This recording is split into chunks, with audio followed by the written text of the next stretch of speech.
Remarkable. RCP chamber pressure looks good. Toggling up. Roger, roll, Atlantic. Water towers can fly! Yes! Tango Delta nominal. Body count, feed off. Bring in, feed off. Off. Yikes. You bet. Concur. We don't need any more of these. Hello, and welcome to NSF Live. It's that time of the week where we go over everything that's happened, well, as much as we can anyway, that's happened in the spaceflight world. Every Saturday, around about 3 Eastern time anyway, 7 p.m. UTC. And I am your host this week. My name is Stephen Marr. I'm one of the photographers for NASASpaceflight, based over here on the Space Coast. And joining me this week, we have our one of our writers and resident SLS expert, Philip Sloss. How you doing, Philip? Hey, Steven. How's everybody doing today? Oh, pretty good. And we also have on my other side, let's see if I can point. Yeah, okay. We have writer and spreadsheet extraordinaire, Mr. Adrian Beil. How you doing, Adrian? I'm doing great. Thanks for having me. And Got how are your you last doing? name right. Yeah, Yeah. it's Beil, not Beil. Yeah, we've all been saying Beil, and then before the show, I was like, is that the right way? He's like, well, actually. He just kind of lets it slide. All right, everybody, make sure to get some questions in the chat there. We have this nifty software that whenever you tag at NASASpaceflight in chat, it'll bring it up in a special queue, and we can queue it up and get to as many questions as we can, and that's going to kind of steer the conversation. You know, if there's something you want us to touch on specifically, try to get it in there in the chat, and we will see what we can do to get that answered for you. We've got SLS stuff, we've got Starship stuff, we've got some Blue Origin stuff, all kinds of stuff. It's actually kind of a busy week this week for spaceflight, right? Let's see. So what day was it that really cool video came out from inside the VAB doing the umbilical test? That to me, just as like someone that likes to see things, you know, like that, it's like, oh man, we're doing SLS stuff. Right. Well, the test was on the 19th, which I think was a Sunday night. I can't remember when the video came out. It was obviously the week after that. I can probably take a quick peek to see a time tag. It went by. So it reminded me a lot of well, the shuttle days as well as Saturn V days, right? Because this is similar to how Saturn V would get released and lift off. Yeah, I think it was probably 2 or 3 days after the test. So these things, we've been working with NASA to try and expedite some of these videos getting through the export control process, but they have to basically go through probably frame by frame for some of these things, and making sure that they are only showing what they're allowed to show. So yeah, it's complicated, but they did a good job this time. I think it helps to let them know ahead of time what we are hoping for. So yeah, we can go through that. We also have some B-roll. We have some B-roll from the test they did after this that they were doing last week too. Yeah, so it started. They did. You were talking before we started the show that we're doing like you called it a modal test, right? Right. Yeah. Right. So let's just kind of start from the beginning of I don't know, kind of where people are. Let's get them caught up on where SLS stands right now. Sure. Well, so there were 3 tests in this first part of what they're calling integrated test and checkout, and they finished the third of the 3, which is called the integrated modal test, which is they put these mechanical shakers on the vehicle. They also put them on the mobile launcher, and they shake the vehicle. It's not something that you can really see unless you're very close to it, and you'll see in this B-roll that's coming here after the graphics. They actually had extended the platforms around the boosters and the core stage what somebody was telling me is there's still a little bit of a standoff distance. It's about 4 or 5 inches, and they've got spotters who are standing there to make sure that there's no contact between the platforms and the vehicle. But you can't really see the vehicle shaking. But if you were standing there, they were saying you could feel it, and after a few hours of that, it kind of makes you feel funny. But the testing, just big picture, the testing finished on Tuesday night, which was the 28th, September 28th. And this is one of a series of modal tests that they've done on individual elements of the core stage, for instance. Then the whole core stage by itself, they did a modal test at Stennis Space Center at the very beginning of a green run, so it's almost 2 years ago now. And the idea is they're trying to characterize the natural resonant frequencies of the vehicle, and it's used for flight control system. It's used for modeling the, basically the flight. You don't want the flight control system to be correcting for movements of the vehicle, which vibrates. You have the engines firing, which is producing vibration. You have atmospheric flight, which is producing vibration. But then you also have the vehicle, which is vibrating. And so you only want the flight control system to be correcting for flight dynamics as opposed to the dynamics of the structure. It isn't so much that it can't control that, but you're going to waste fuel if you're doing that. So is it just because it's like such a random thing, like the direction of like the shaking and stuff is so random, so it can't?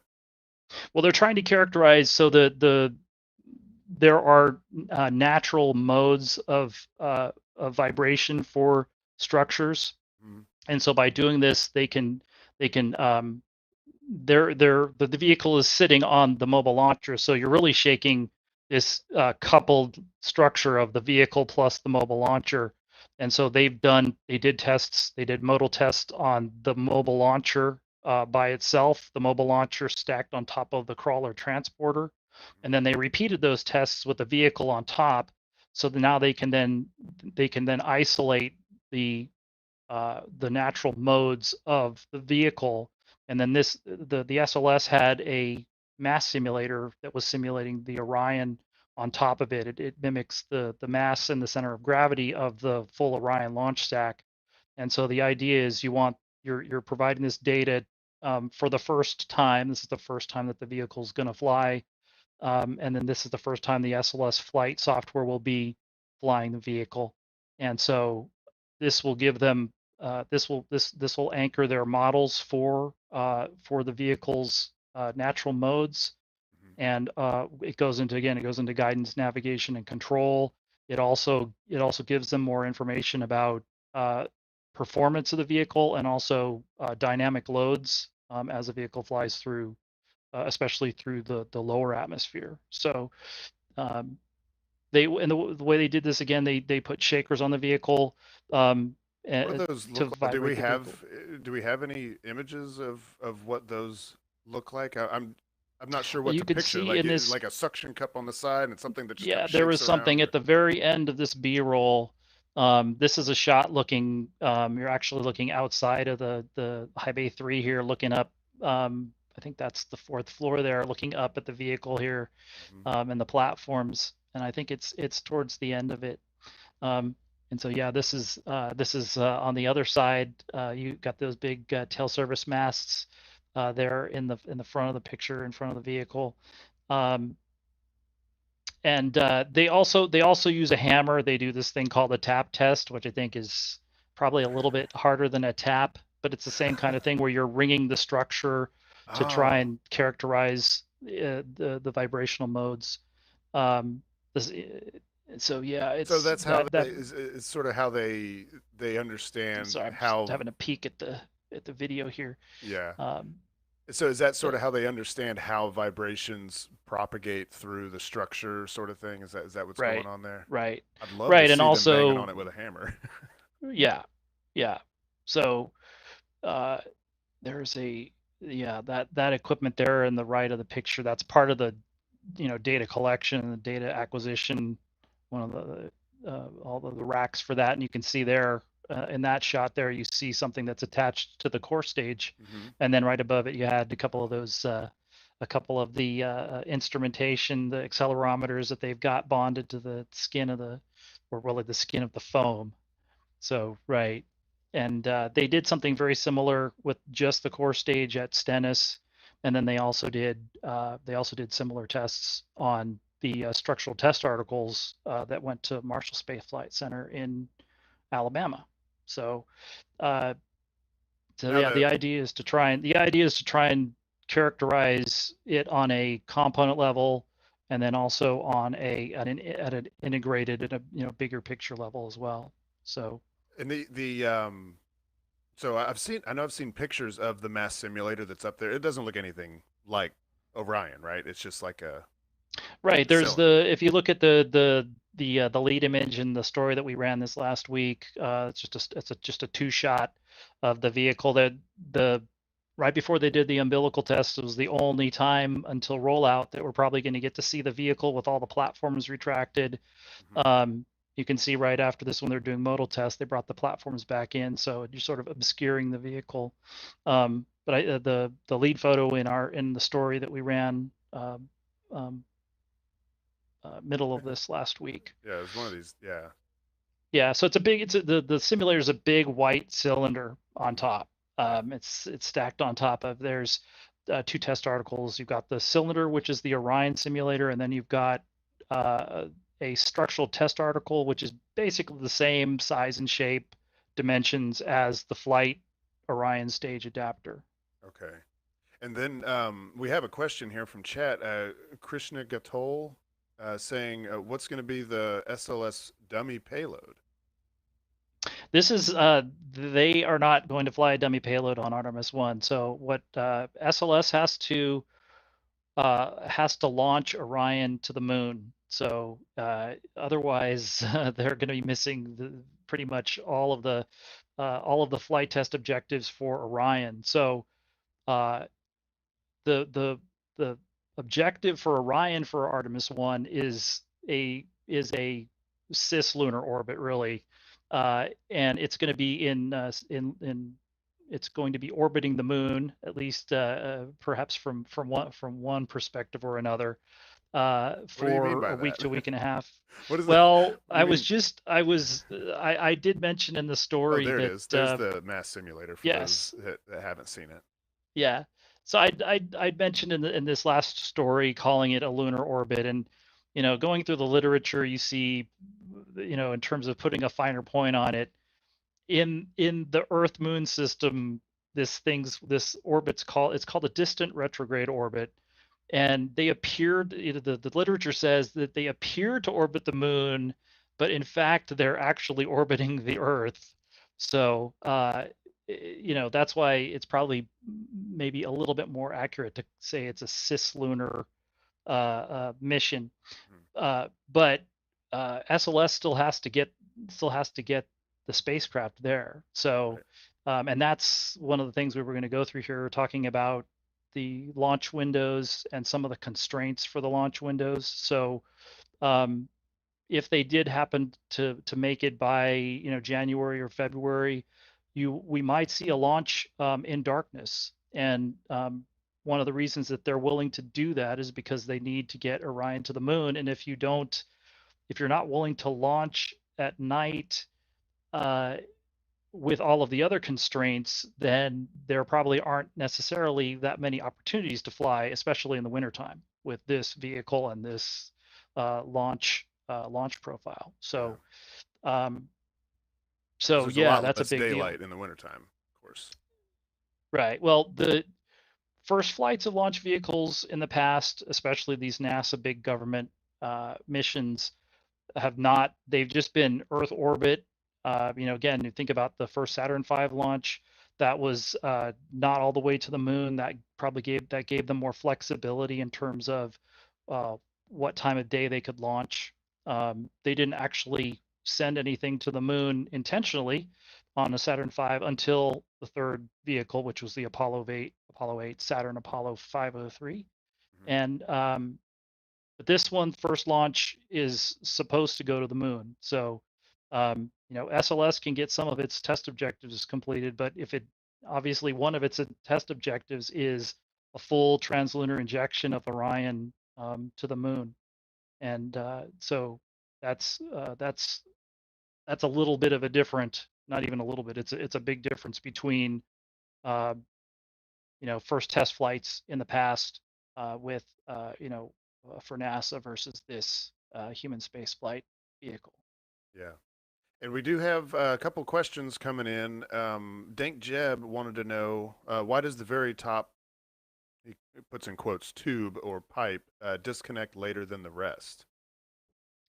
I think we're talking about that that was umbilical test, well, right? yeah, wait, why don't we, if we can go ahead and roll that umbilical video, that would probably help a little bit just in terms of visualizing it. So there's the in this test, the topmost umbilical is called the Orion Service Module umbilical, and you can't see it in this view. And it's towards the end of the footage.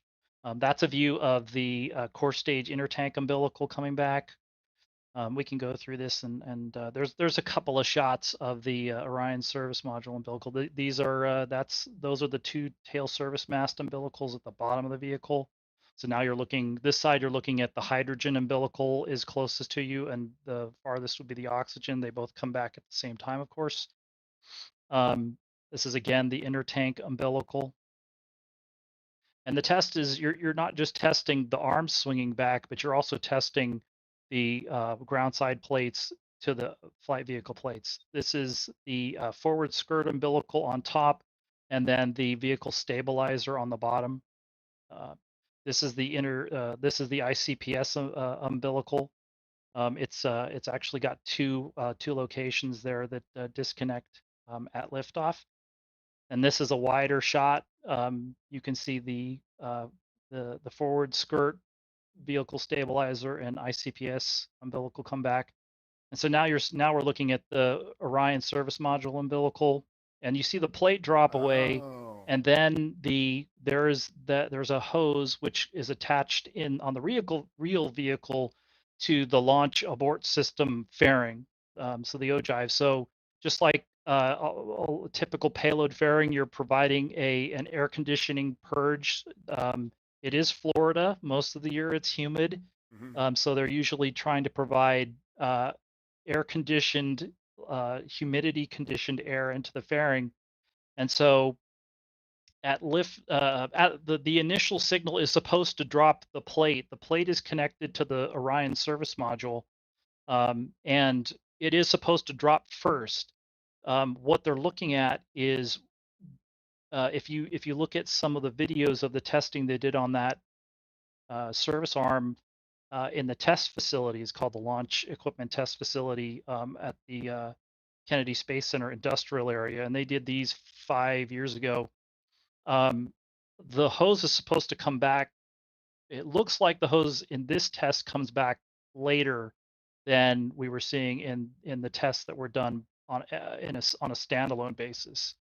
And so these two here look like they drop and separate on time. And the problem is we don't really have a time tag to tell exactly when to compare what we're looking at here. It does look like if you look at the plates. Now the other complicating thing here, that makes it not quite flight-like, is they're attached to this simulator, and so are those connections exactly the same? So you can see below the ICPS umbilical, you can see those drop. The plate drops at the same time that the ICPS umbilical drops, but that hose, that air conditioning hose, also called environmental control system, so the ECS hose to the launch abort system ogives to the fairing, that's what's coming off late. There's a lanyard, which is basically like a metal cable that's hooked up to an electric winch, is eventually yanks that off. Yeah. And so are we wondering if that's nominal, because or do we not know if it's nominal or not? The former. So we don't know yet whether that's whether that's acceptable. If it's not acceptable, what are they going to do about it? They're still taking a look at it. They still have high speed imagery that they're going to look at. They can take a look at the hose. They can take a look at the receptacle on the simulator to see if there's some sort of an issue there. Mm-hmm. But yeah, it does seem to come back later than uh, than we I saw mean, in the some of other the earlier hoses tests. are basically out of the Yeah, way by the time it only, like you said, it only gets tugged out of there because the arm actually swings up and puts that tension on it and right, almost right. yanks it out of there, it And so seems. all of the connections, you have the primary disconnect is done um, through these are not pyrotechnically disconnected connections. They use a pneumatic system. They have these things called collets that Mhm. connect the plates together, and those are fired essentially at T0 to disconnect the plates. But if those don't work, then you also have a system of lanyards and that are also can be driven to pull the plates off. And then the final backup is the actual the pins themselves. If you put enough force on them, if the vehicle starts to rise and they're still hooked up, they will break. And Yeah. at that point, then they You will don't come want one of off those under things hanging force. on as it's Right. rising, and I mean, Yes, I that's can't correct. imagine that it'd be strong enough to hold it, but I don't know. What would you have, like a No, but broken you do hose have that go with it to space? right, but you don't want you want to give the vehicle as much of a chance to clear the tower cleanly as possible. Mm-hmm. So yeah, it's not designed to fight to fight the tower when it's rising. Although I imagine that the flight control system would try. Yeah. But they're designed to. They have these three levels of redundancy, but you don't want to launch without all of those verified to be functional. So Yeah. And that's something they'll be looking at. we did have a question here from Jonathan. Why does SLS have so much more connections than Starship or Super Heavy? Probably, I would say one of the big reasons is because this vehicle uses a lot of liquid hydrogen. So instead of you're both using liquid oxygen for the oxidizer, but then the two cryogenic stages are using hydrogen for fuel, and so hydrogen's it's much colder. It's maybe a little bit harder to handle. It's you have a bigger flammability issue with it. So and then I also just think it's again you're also talking about there's some space shuttle heritage with this vehicle, and then the second stage is Delta heritage, Yeah. and so you're carrying a little bit of that heritage with the vehicle, whereas uh, with SpaceX with these vehicles, for the most part, they're starting clean sheet, and I think that was one of those things that they intentionally tried to design it to simplify things and uh, you know operations a little bit more to streamline the operations a little bit. So the less umbilicals you have, the less redundancy issues you have. It simplifies some things. Again, I have no idea how what that means in terms of like internal downcomers, Mm-hmm. internal feed throughs, internal systems tunnels, and things like that. Okay, let's see. We've got a couple of super chats that are pertaining to SLS, so let me get to these. Musical Wolves asking, SLS core stage still have shuttle mounting points? I'm not sure I understand. Does the SLS core stage? I guess they would have to be different, right? eh, the mounting points for they For the will launch yeah, I mean pad, if you're maybe. talking about the engines, the thrust structure is different. There is some shuttle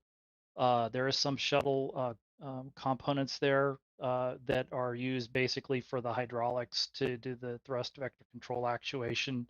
Hmm. Um, the if you're talking about the mount points between the boosters and the core stage, those are similar, but they're not in the same locations. But they are similar. So obviously, with this vehicle, you see that the core stage engines, the RS-25s, are pretty much in line with the boosters, whereas on shuttle they were significantly higher.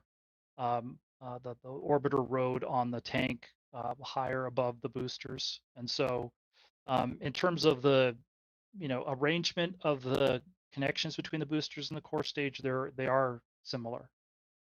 All right, and let's see. Psychotic Wolfie said, "Is SLS going to take up the Lunar Gateway or parts of it, or is all of that still undecided?" Also requests to talk about the LG's role in Artemis. Oh, the Lunar Gateway Right. role in Artemis. So the first two elements of the gateway will be launched on a Falcon Heavy, and those are maybe you want to call it base block, which is that's a poor analogy to the Soviet and Russian space stations, but the first two elements are the power and propulsion element and the halo. Let's see, it's the it's a Rotation and logistics. logistic outpost. There you go. Thank you. The what Right, now? but Say those it will be again. launched. Say it one more time. Habitation and logistics outpost. Okay. Thank you, Adrian. Those will be connected on the ground and launched by a single Falcon Heavy, and then the power and propulsion element will complete the insertion into this near rectilinear halo orbit, which is again this sort of cislunar orbit about the Earth and the Earth within the Earth Moon system. So after that, right now, so the plans have changed back and forth in terms of how much SLS would be involved. Right now, the plan is for SLS to start bringing up components beginning with Artemis 4. That would be the first one would be the International HAB module that would fly up with Orion. They call this co-manifested, kind of like the way that the lunar module flew with the Apollo Command Service module on the Saturn V's. And would they do that cool thing where they undock, flip around, pull it out of its sleeve, and all that? Right. Oh, so cool. That's the plan for Artemis 4 right now. It would be Orion and crew that would take up the International HAB module with them, and then on Artemis 5 they would take up the Esprit, and that's this refueling, and it's again a long acronym. I believe provided by Europe. Both of those modules, that's the current plan. But there was at one point they were talking about flying these spacecraft on commercial launchers, and so Artemis 4 is probably something around 5 years out. So there's a long time now between now and then for things to change again, and we'll see whether things settle down. But just in terms of the big picture for Gateway, I believe the requirements are still the same, which is after the human landing system, the HLS, the moonship, SpaceX moonship demonstration flight, which may or may not use the Gateway, probably will not. All of the subsequent lunar landing missions, I believe NASA is planning on those first staging at the Gateway. So the moonship would go dock at the Gateway. Then Orion would come up and dock to the Gateway. They do the crew transfer there.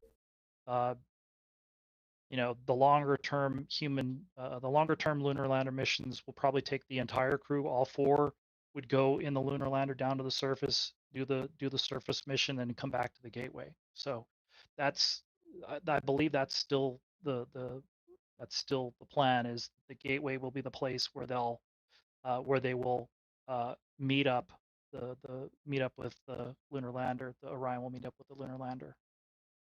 Okay, a lot to do. I'm super stoked to see SLS roll out. Stoked to see it fly. I'm hoping that here pretty soon we're going to get an opportunity to maybe go inside the VAB. There was somebody asking where the what we were looking at, like where that was happening. But yeah, that was inside the VAB. I can't wait to see it with my own eyes. I've seen the core stage and the boosters, but I want to see Orion on top and see it roll out. And I absolutely cannot wait. Just from the perspective of a photographer, Right. it's a beautiful vehicle in the same way that shuttle was a beautiful vehicle. I like the contrast of colors and the solids on the side. I think it's such a cool looking rocket, and then its capabilities. It's a very capable machine. Um, let's see. Should we move on to another capable machine? I think I think maybe we can move on to a shiny capable machine, right? Yeah, So this week in Boca Chica was a pretty good week, right, Adrian? absolutely. The week started with Booster 4 being moved away from the orbital launch mount, which now seems like they're making room for the chopstick installation for the catch arms that will later be used to not only stack vehicles, but later in later launches, catch boosters. Also, we saw Starship 20 completing a cryo-proof test. They did the first attempt on Monday, where we saw an pneumatic proof test, and then they moved into cryo, but shortly aborted, it seems. Yeah. We But have no idea only, why, right? We yeah, don't, we don't get, we're not privy to those meetings.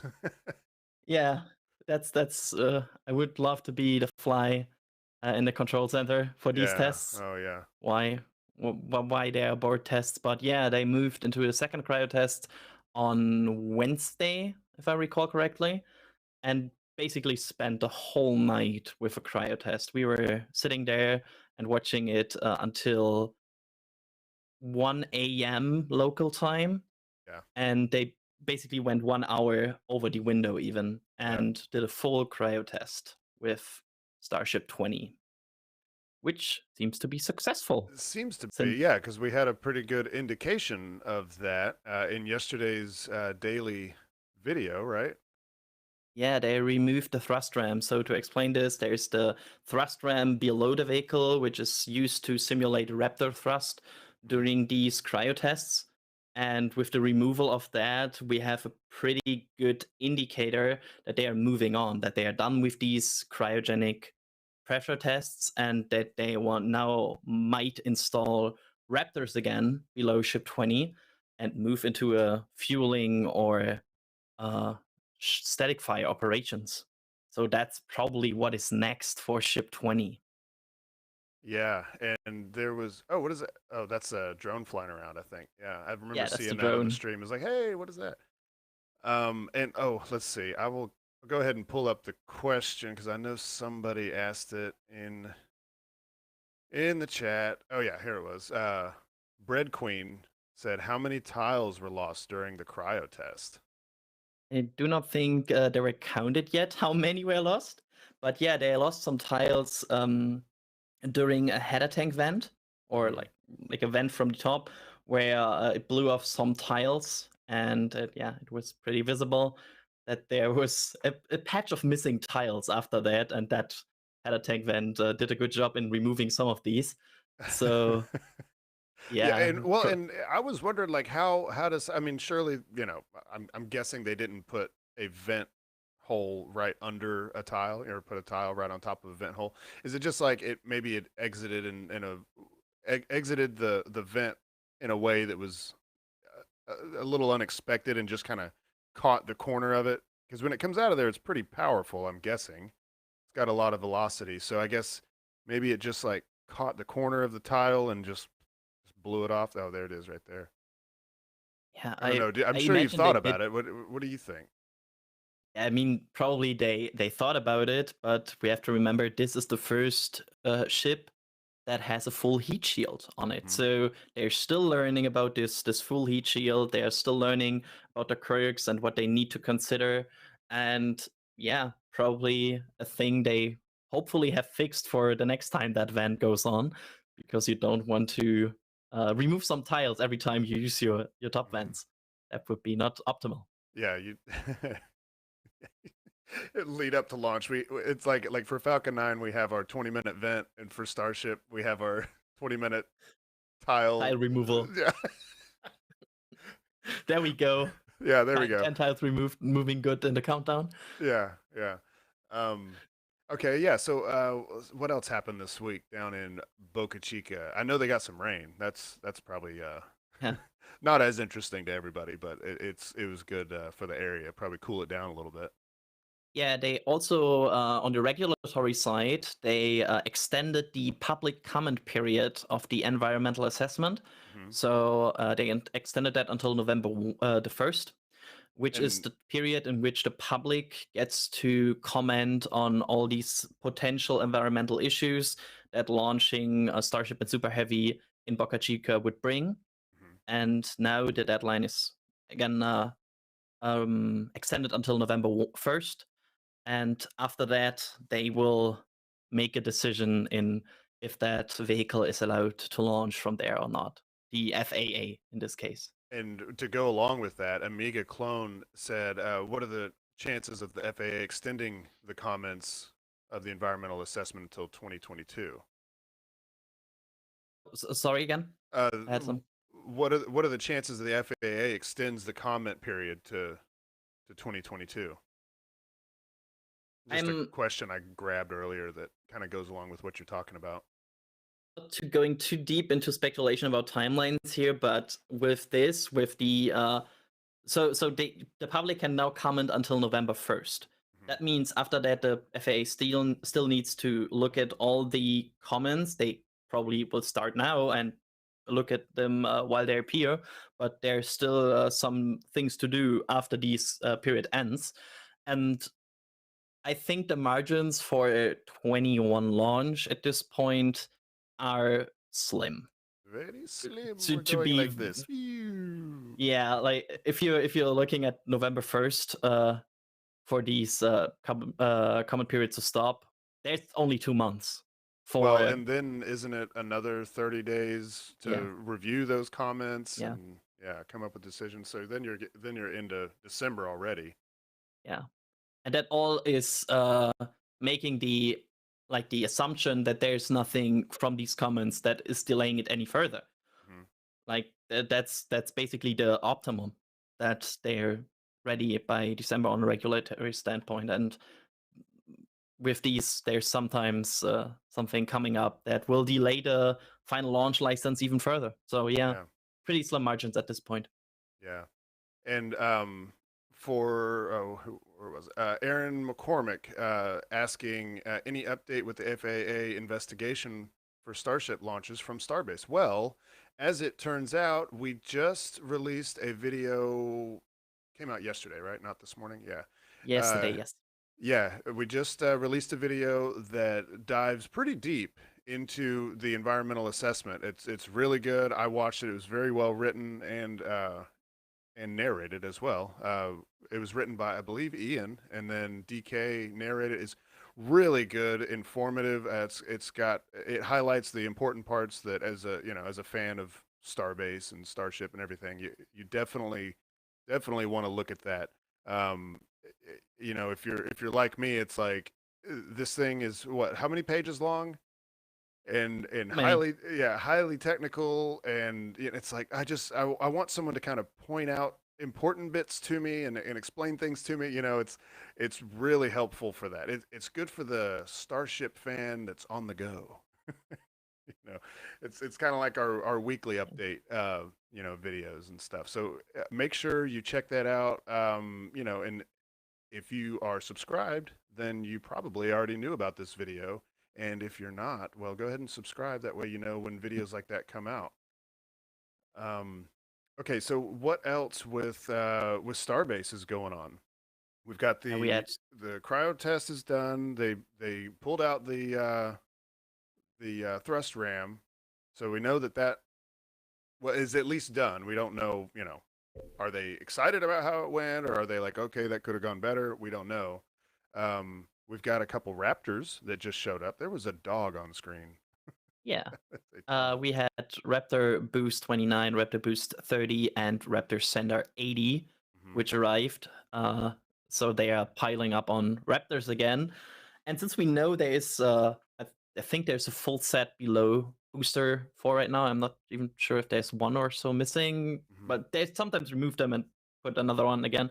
So, but there should be a full set below Booster 4 right now, and there should, since these Raptor boosts are not for a ship, since they wouldn't use a Raptor boost on ship.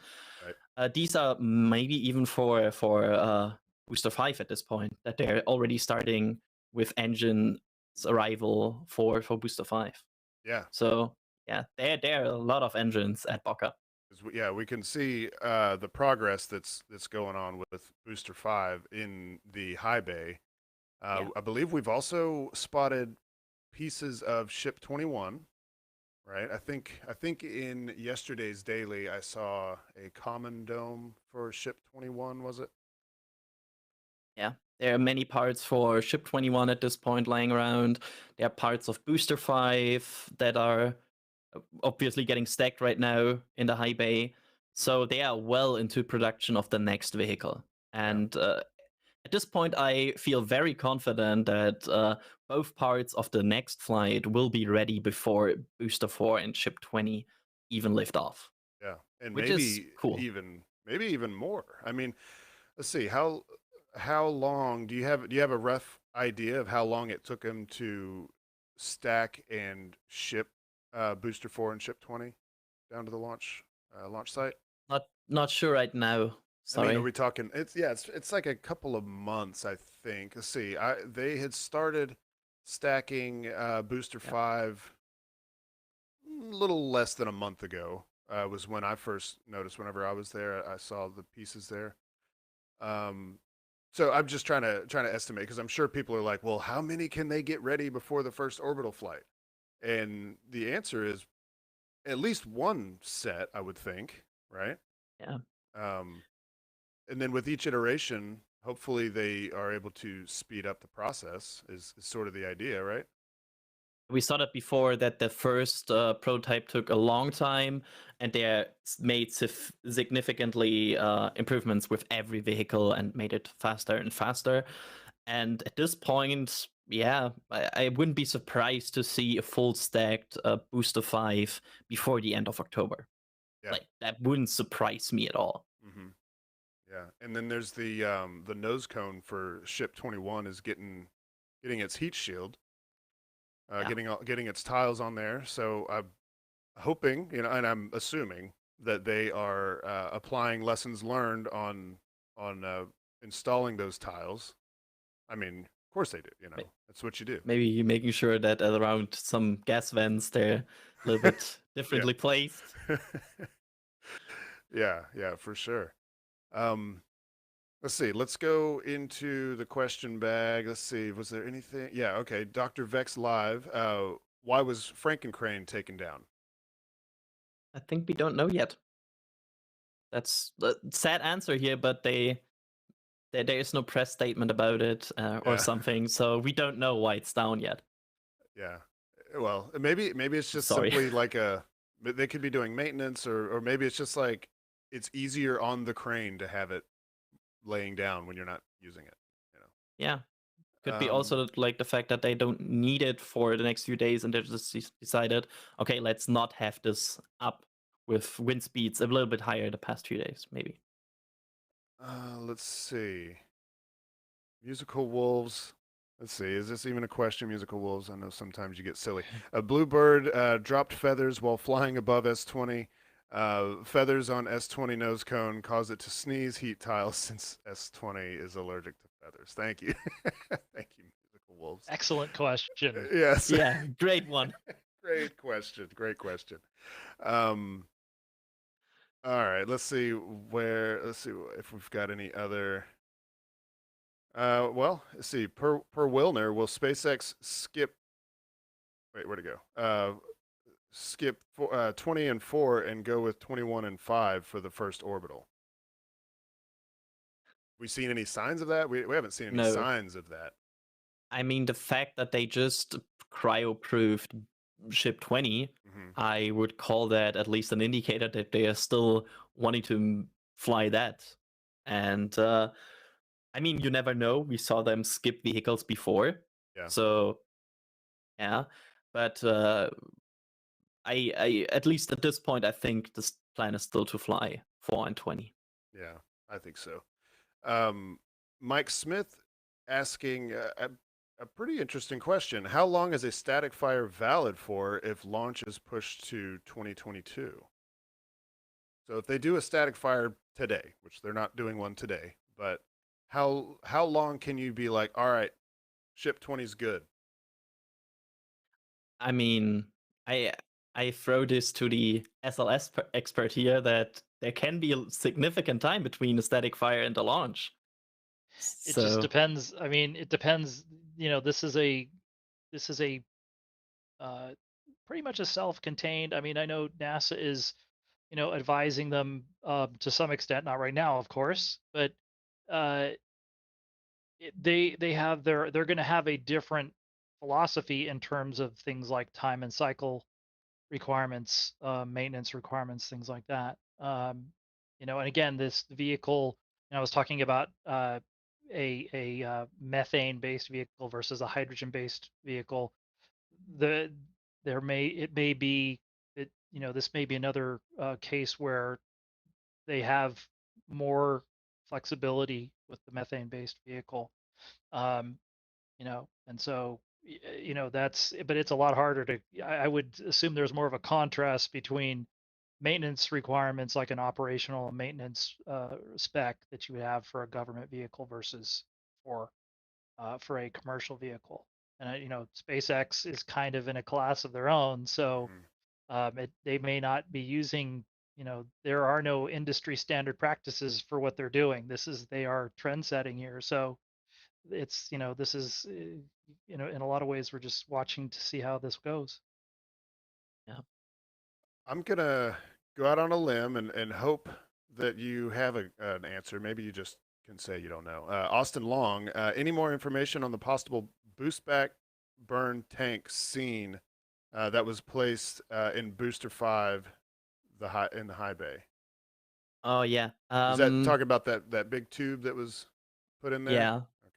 Okay. I think somebody joked at some point that they're going to going a full shuttle cycle here, and that's the first part of the SRB. Of course not. Right. No. Yeah, there's some sort of pipe that went into Booster 4. It went inside. Yeah, they stacked it on top of the pipe, so the pipe went into the high bay, if I saw it correctly, and then they basically put the booster on top of the pipe. So it seems like that pipe is now inside Booster 5. Sorry, losing track of the numbers here. And yeah,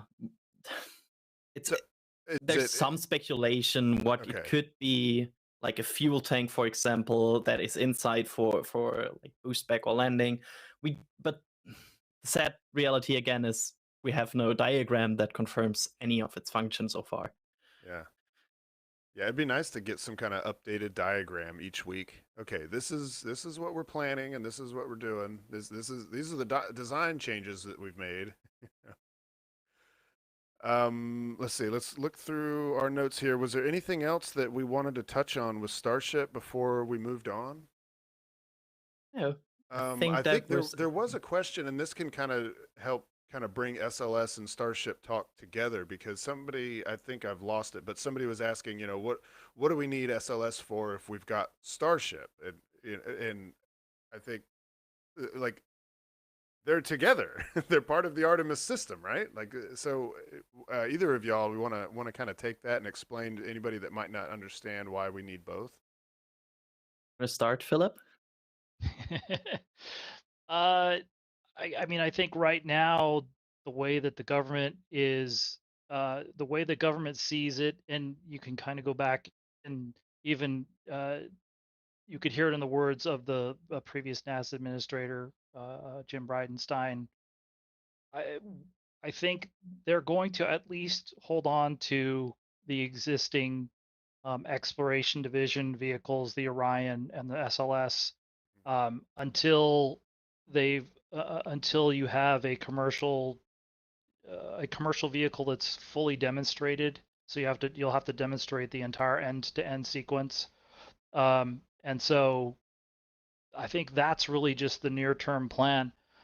Once the Starship system comes online, I think that's just then we're really just going to have to see what the government chooses to do. Obviously, there's a lot of infrastructure based around Orion and SLS. That's not necessarily going to be dismantled rapidly, and so I would expect them to fly together for a little while. I mean, again, within I'm covering those programs. They're planning on flying well into the next decade. We're just gonna have to see. We're gonna have to see what Congress decides to do. It is possible, especially since Starship is not. I believe most of the funding for Starship is not coming from the taxpayers. This is SpaceX is doing this pretty much. They are sort of in control of their own destiny. They are not reliant on government funding the way that Orion and SLS are completely funded by the taxpayers.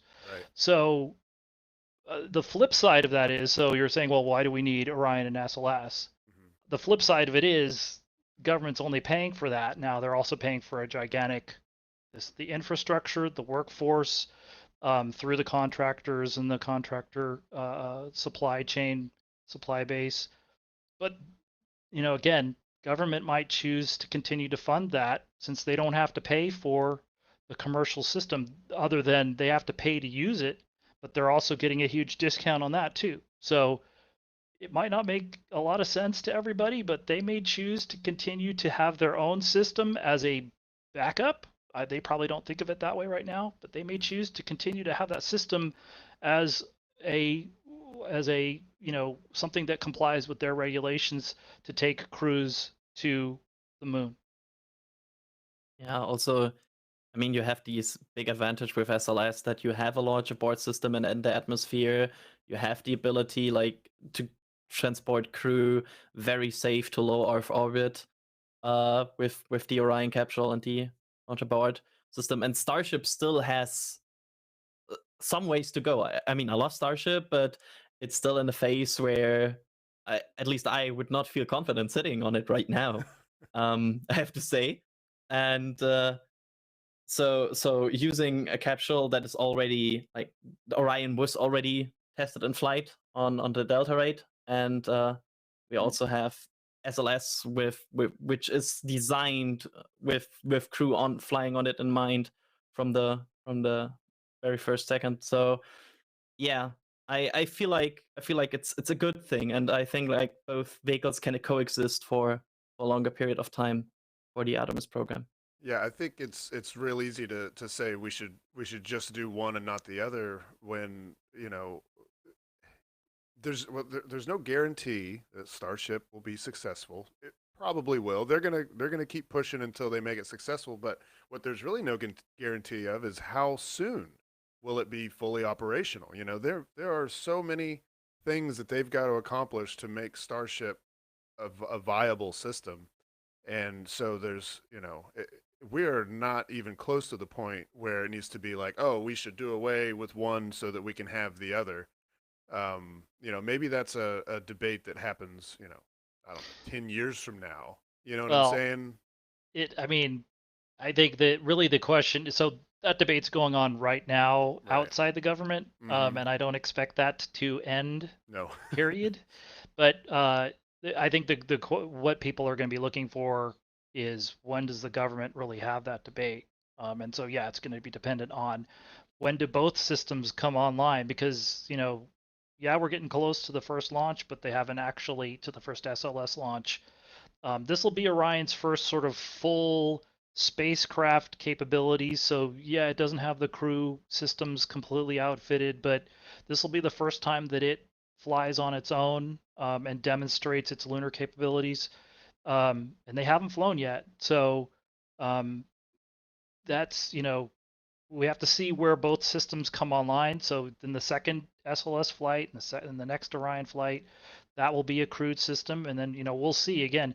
Even for the Artemis 3 mission, which is going to be the first lunar landing, we don't really know where either of those systems are going, when either of them are going to be ready to fly that flight. I mean, I think it's it's still a little early to say whether the third Orion SLS flight is going to be ready at the end of 2024. So so even setting aside, and of course they're completely different development styles. So yeah, we're just the debate's going to continue, and will be when there will come a time when they have to have that debate within the government.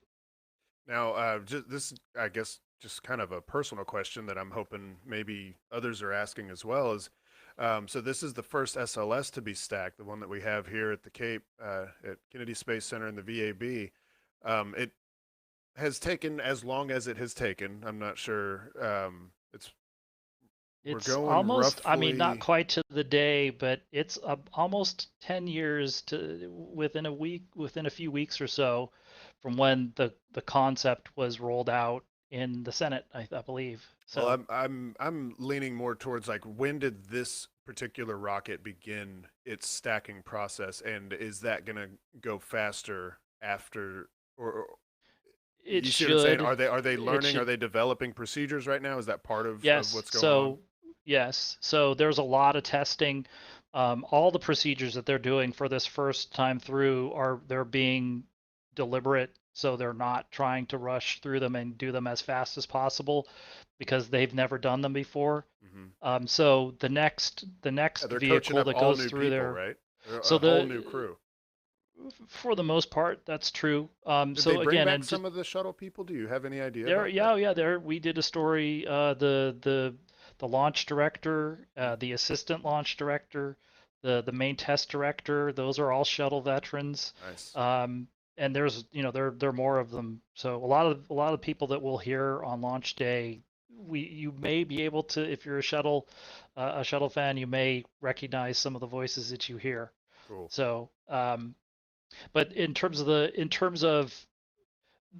that we were showing the video of the built and modal tests, those two tests are what they call non-recurring tests. So they're special for this one. When they stack the next one, they will also not be coming off the green run. They're still doing a ton of work on the vehicle from green run. So the next one that comes through there, they'll wait a little. They won't have this issue with the booster stacking life limit. They'll stack those much closer to when they plan to fly. So the next time through, and then the next time through after that will probably be closer to kind of what they're looking for in terms of pace. Right.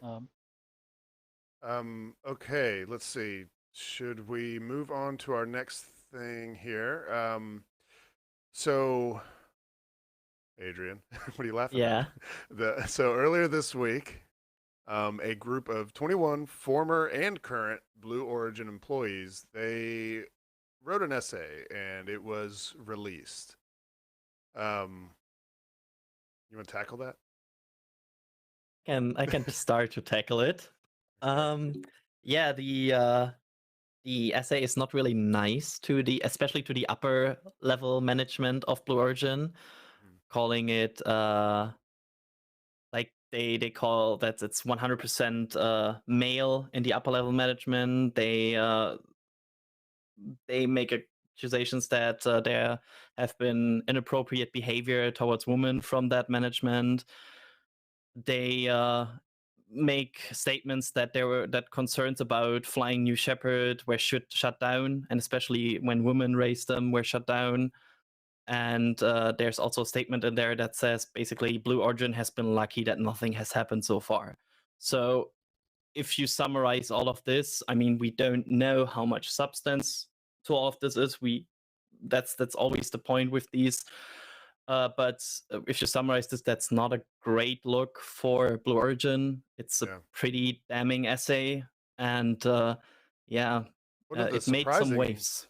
one of the surprising things to me was the concerns about New Shepard, because we've seen 17 successful flights of New Shepard up to now, and of course, we know that Blue Origin's a pretty tight-lipped organization. They don't really interface with the media that much. So, when we see a successful flight, it was like, that's about all we know, is that it was a successful flight. So it's really surprising to me to hear concerns um, about the New Shepard. Yeah, I did not expect that, to be totally honest here, because New Shepard always they always seem to me that they were very careful with New Shepard and make sure with all these test launches before they put crew on the vehicle that they made sure this vehicle is safe. So Mhm. ex-employees raising concerns about the safety of New Shepard is something I didn't expect. I Yeah. expected that to be like one of these things that was very high on the Mhm. priority list of Origin. So Yeah, it seemed like, I mean, just from the outside, it seemed like New Shepard was doing just fine, reliable, even survived the crazy abort test. When everybody thought that the first stage probably wouldn't make it. yeah. I don't know enough about the inner workings of New Shepard to know, like really this far along and all these successful flights and having issues, huh? Yeah, I Um, don't like the combination here that both of these suborbital crew launchers have statements about safety concerns. I don't like that at all in a no, and combination. especially wanting to do it on a tourism basis, you know. Yeah. Yeah, it is concerning. Although we're not going to probably get details about it. So what else?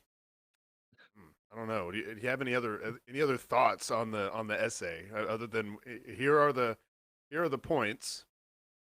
Yeah, We what don't know. I mean, we don't know these employees. I mean, I've Well, worked in places with employees that didn't like the the management, but then I'd be like, oh, I like the management. You know what I mean? So this right. is, yeah. Well, the Federal Aviation Administration, which is I believe is essentially the governing body in terms of licensing, Mhm. said that they were going to look into this, and so I think hopefully we will at least get some, I don't know, judgment, but uh, it would be good for an independent body to take a look at that and see what they find. I know another thing that the other thing that came up during the week that was reported in the media was the NASA's response to the protest that was filed with the government accounting office. Yeah. So this is a document that was obtained uh, by the Freedom of Information Act, but a much more maybe not as they did not couch any of their stuff like I'm Yeah. couching my the way I'm talking right now Yeah. about the Blue Origin protest of They were the fairly blunt about it, right? yes, Yeah. and so you know it's I would say to you know there are a lot of questions at least that some of this stuff has brought up and some of the things that have occurred over the Mhm. last couple of months about culture, and so we will. It would be useful to get an independent set of eyes to take a look at that. Yeah. Um, I wonder. We had during the commercial crew, which is still going on. NASA ended up taking a look at SpaceX, and now they've taken a look at Boeing. I don't know that they're necessarily going to do that for Blue Origin, but it's interesting that that this has come up now with another commercial provider. Yeah, and Spherical Rat in the chat says eventually NASA will be looking at both the suborbital companies as part of flying NASA astronauts on them. So they have all kinds of vested interests in both Blue and Virgin, right? Right, and they also have at least some level of insight into both systems, and certainly if they're going to be putting researchers, even principal investigators, on the suborbital ones, I would imagine that they have some, they have some internal private insight that they're not allowed to disclose to the public. Mm-hmm. And so, what do you think? So, like the FAA goes and talks to these 21 employees and gets more details. I wonder if there's like an accompanying document that like goes into more like technical detail of what they're talking about. Because the FAA, I'm guessing, is going to be pretty interested in, if you're making accusations of safety concerns, and if they have questions on, how safe it is to fly on New Shepard, then they would want to know, what are you talking about? You can't just make blanket claims like that. Yeah. You know. Like, for sure, if you have the opportunity to talk to these people that make the accusations, that's most likely the first way to go, because then you get a pretty good picture of what to look at in your further investigation and what maybe goes wrong or not. So yeah, I would expect them to talk to these people. Yeah. Well, on a brighter note with Blue Origin, there is a flight coming up. So now with all that behind us, they actually have another their second crewed flight coming up on New Shepard, right? So who do we got rolling on that one? It's coming up in only 10 days on October 12th with 4 passengers on board with Dr. Chris Bushuzan. I'm bad at pronouncing names. The Planet Labs co-founder.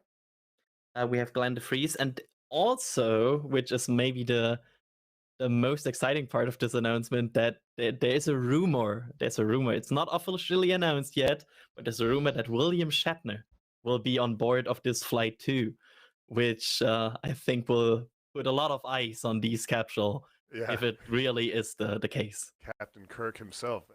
Like I don't think they give him like positions like that when you're flying on the New Shepard, but make him the captain, Yeah. I think he would be the oldest person that ever goes to space, right? Oh, really? Ever went to space. Oh. If I recall correctly. Somebody in chat will probably correct me on that if that's wrong. Yeah. But I think with his he's over 90, so he should be the oldest person that ever went to space. Previously it was Wally, right? Yeah. Then for sure. Yeah. Okay, yeah. How old was she? She was younger than that? I don't remember. Yeah, but exciting. Yeah. New crew flight. Yeah, new crew flight. Okay, anything else before we move on to something else? Going once, going twice. All right. And okay, so also earlier this week, oh man, I lose track of my days, y'all. Landsat 9 launched from Vandenberg on an Atlas V 401. That is the 4-meter fairing with 0 solid rocket boosters, which apparently Adrian likes. I don't know why, but and then it launched into a sun-synchronous orbit, and it is an Earth observation satellite. All right, so what do we got on this? We have liftoff, first of all. Yeah. Yeah, it was it went pretty normal, like a normal Atlas launch. Looked beautiful because no SRBs.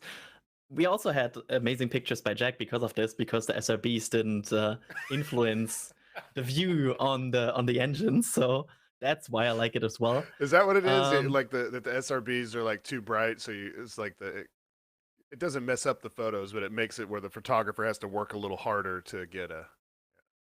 It's one of the many reasons why this is the best Atlas. Yes. Elaborate. I'm sure chat would love to hear that. Symmetry. It's all SRB symmetry. Oh, okay. we also lucked out in that the marine layer was not, completely did not completely obscure the launch. Although it did obscure quite a bit of it. You could see the vehicle fly through that.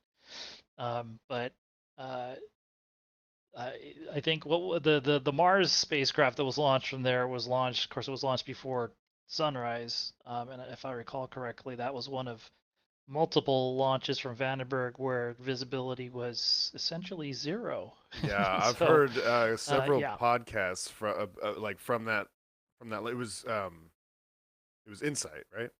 yeah, Um, that's right.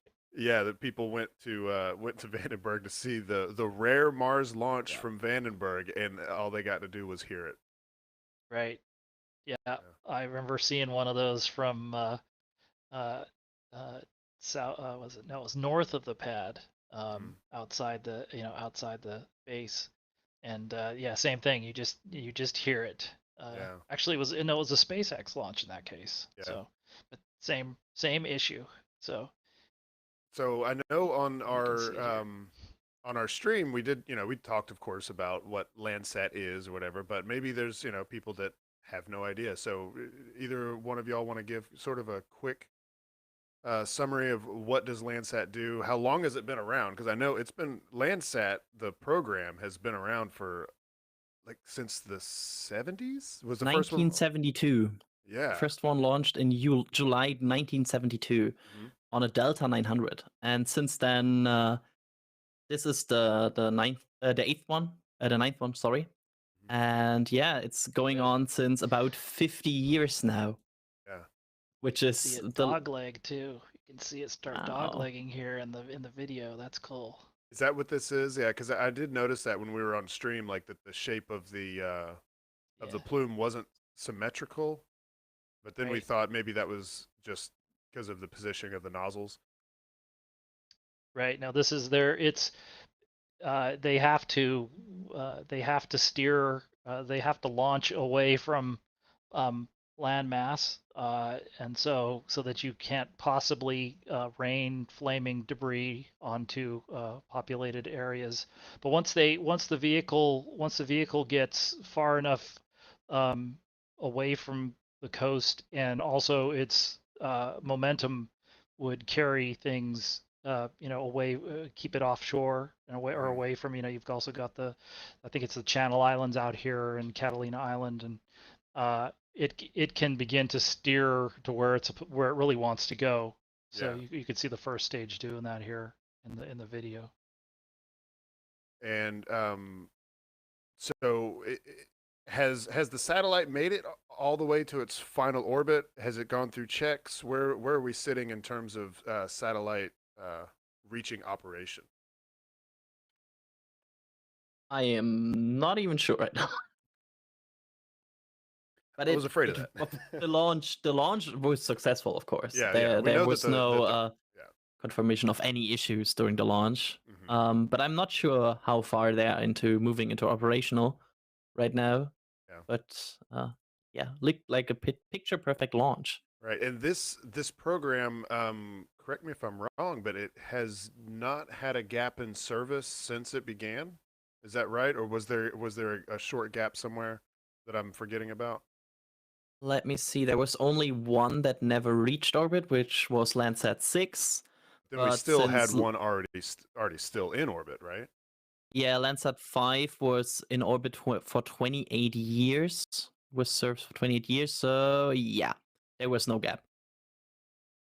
And Very we also nice. have Landsat 7 and 8, who are right now in service still. Landsat 7 launched in 1999, so that's 22 years of operational time. And Landsat 8 launched in 2013, and it already has 8 years of operational time. And do you have off the top of your head like what do they state as their target for a nominal lifetime? Isn't it like 10 or 15 years? Not sure. Am I just Sorry. guessing? I'm probably just guessing. Um, but yeah, so yeah, really cool program, the Landsat program that keep an eye on the ground and use that data to improve life on Earth. Um, All right, let's move on. This I probably should have brought this up while we were talking about Blue Origin because just kind of an interesting note. Not a whole lot to say about it, but the FAA did clear Virgin Galactic to fly again. Adrian or Philip, whichever one wants to take it. What is that even referring to? Why would they have to clear them again? There was an investigation against them after their first crewed flight because they apparently violated some restrictions and in the flight corridor, if I recall correctly. Yeah, they went a little bit outside of their flight plan. Yeah, so the FAA, what they did was open an investigation in the safety culture and why that happens, and they concluded with that investigation now on the Unity 22 flight, and they stated that that corrective actions, including improved calculations for required airspace, were implemented.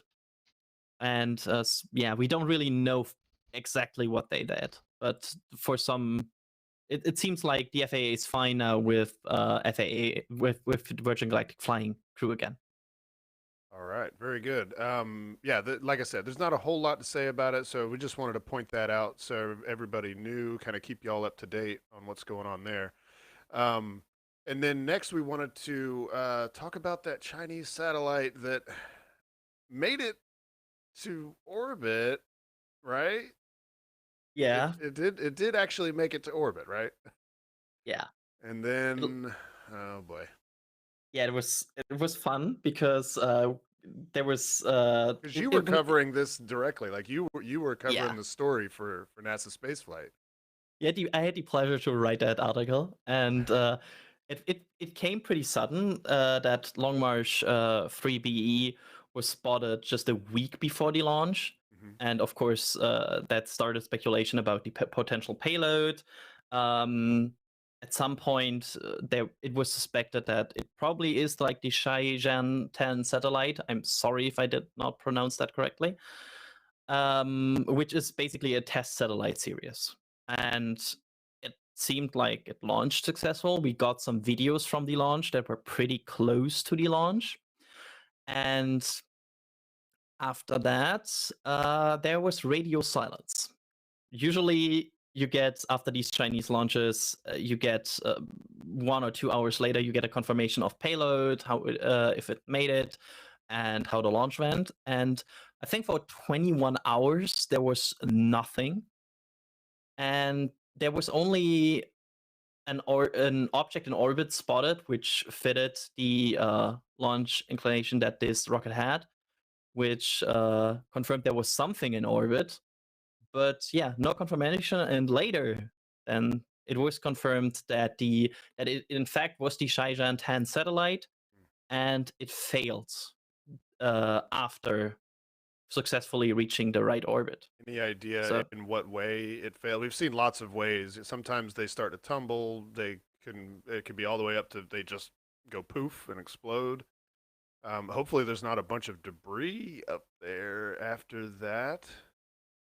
The fact that that there's still like one object in orbit, I think it probably failed in a maybe non-spectacular way. Okay. Like it just didn't behave correctly. But yeah, it doesn't look like that there's a lot of debris right now flying at that 51-degree inclination. Okay. All right, so there you go with that one.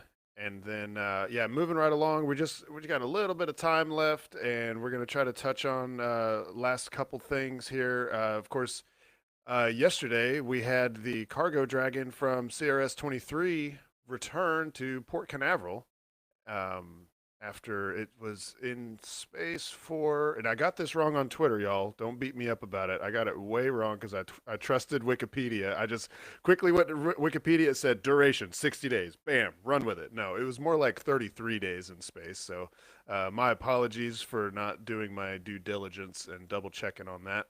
But yeah, so we had re-entry. Oh yes, re-entry. Again, I lose track of the days. It was Thursday night. Yeah, it was Thursday night. We had re-entry. Julia was able to catch this streak of it. not sure how long of an exposure this was, but really cool from somewhere. I think I can't remember where she said she went. I think somewhere like Titusville area. There were lots of other photographers out there. I know Thomas was up in Daytona. I was down here in. Oh, there's Thomas's shot. Very cool.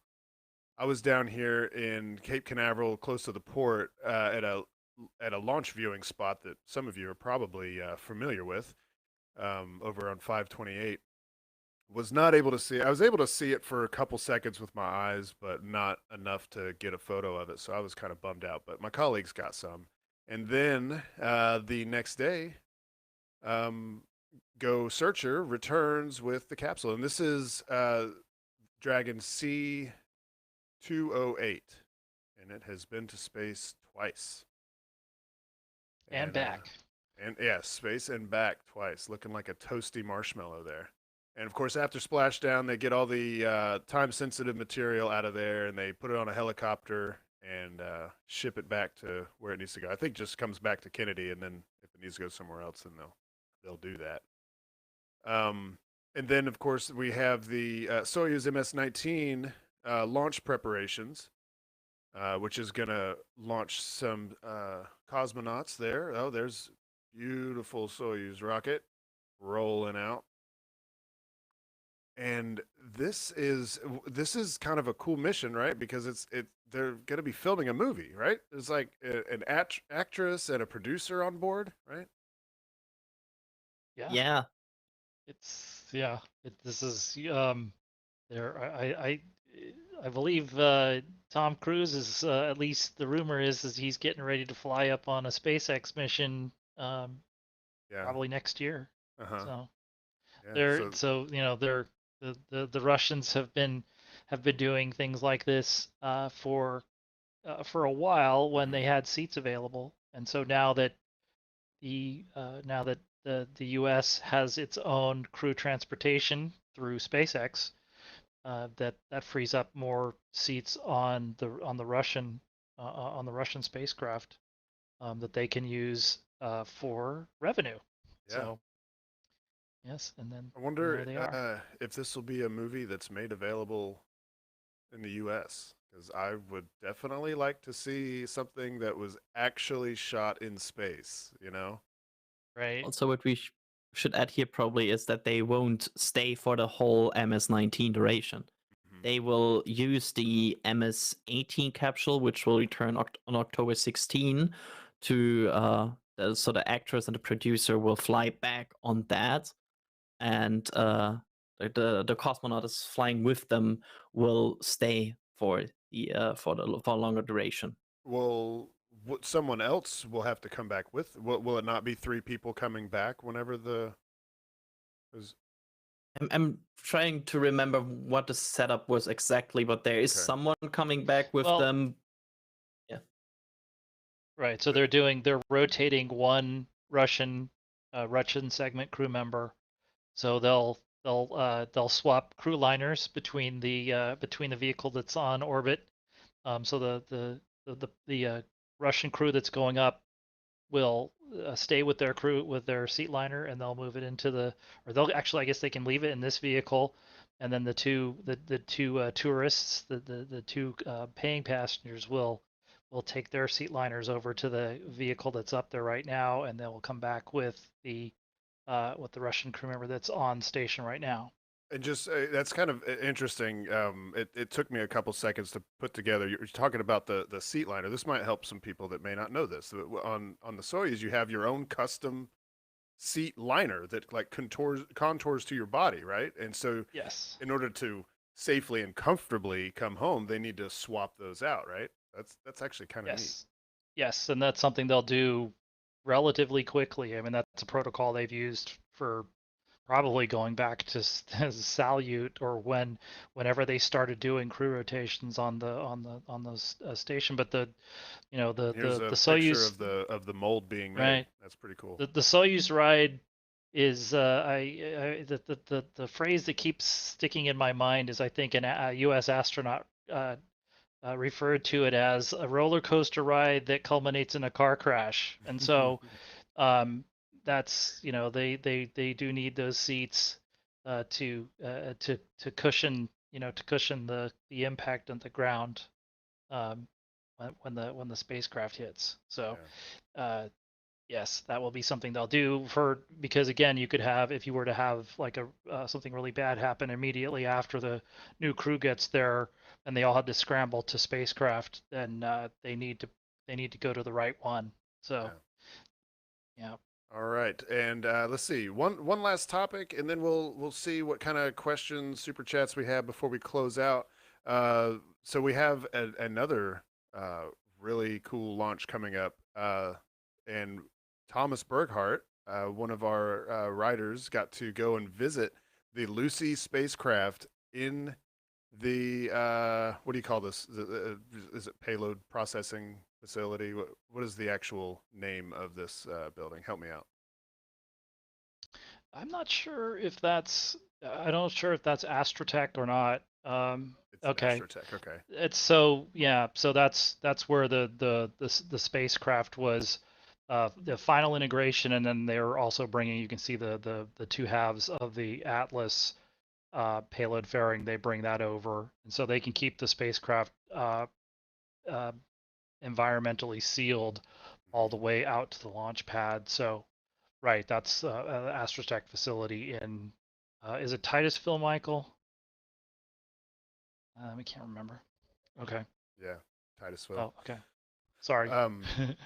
Yeah, and so Thomas got to go there into the clean room. He got to do the whole bunny suit and all that stuff.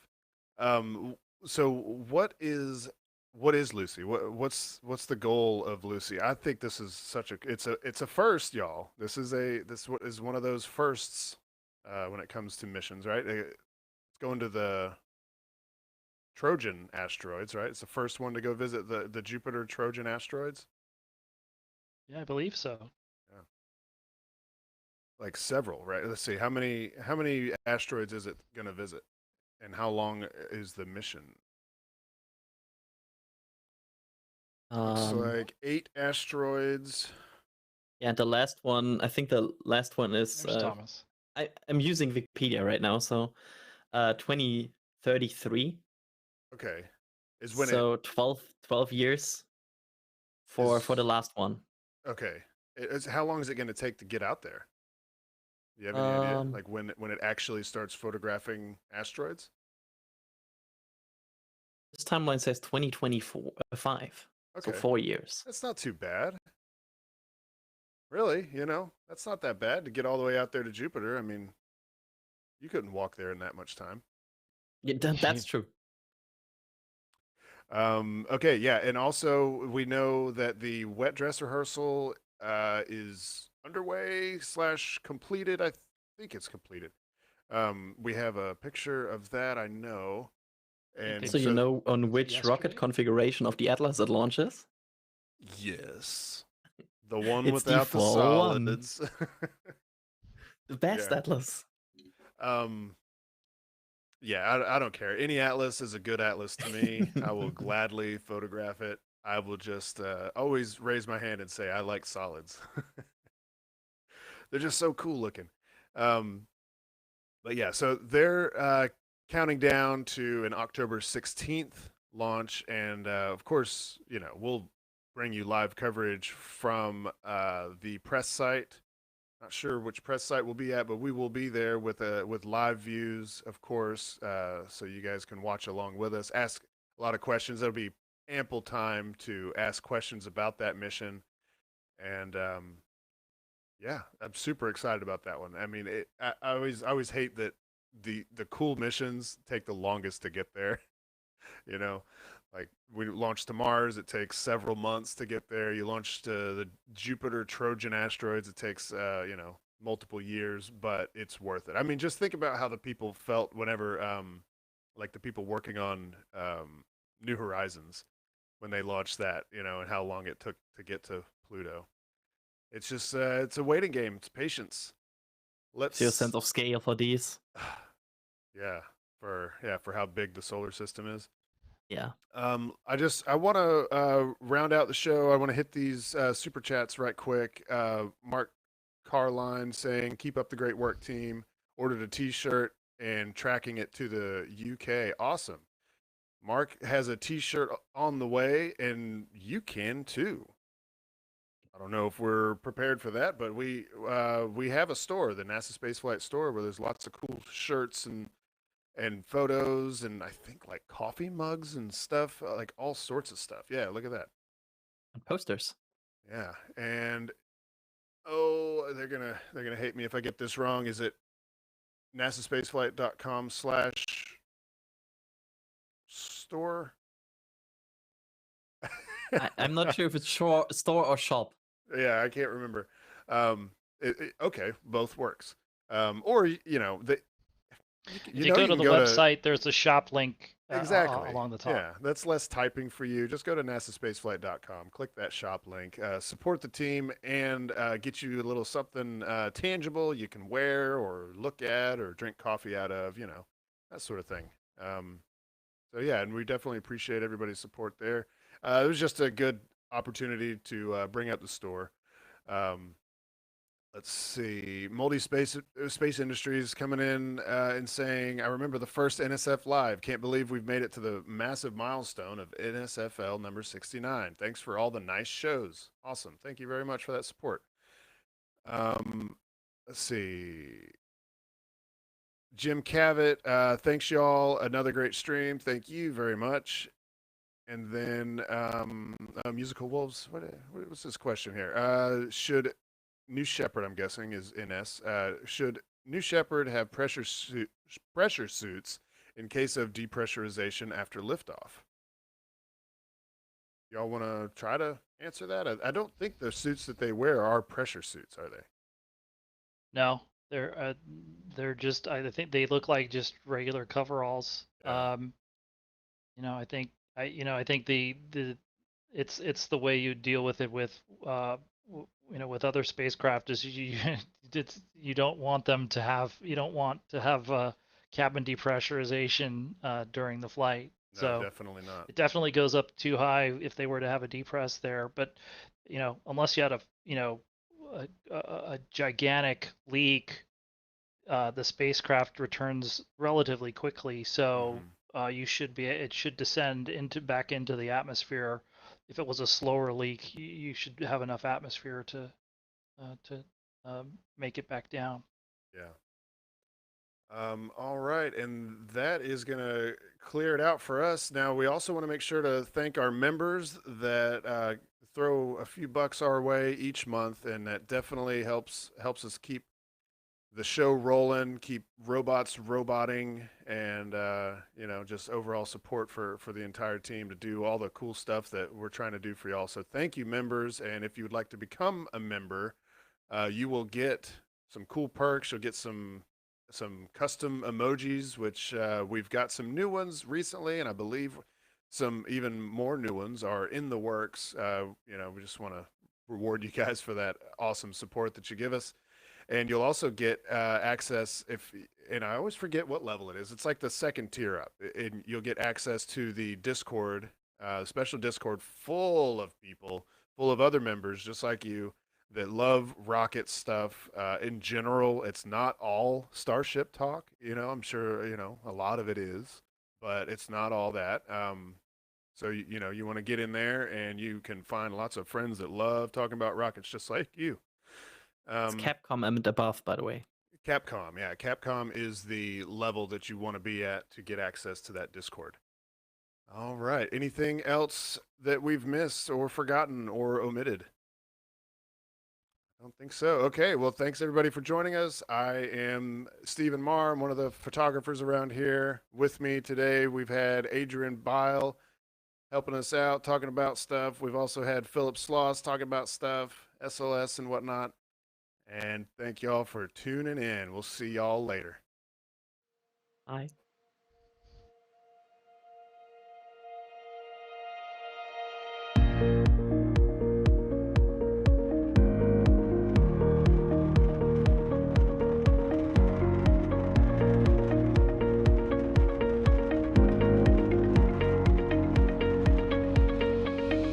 We have liftoff. Propulsion continues to be normal. Alright, the chamber pressure looks good. Doubling up.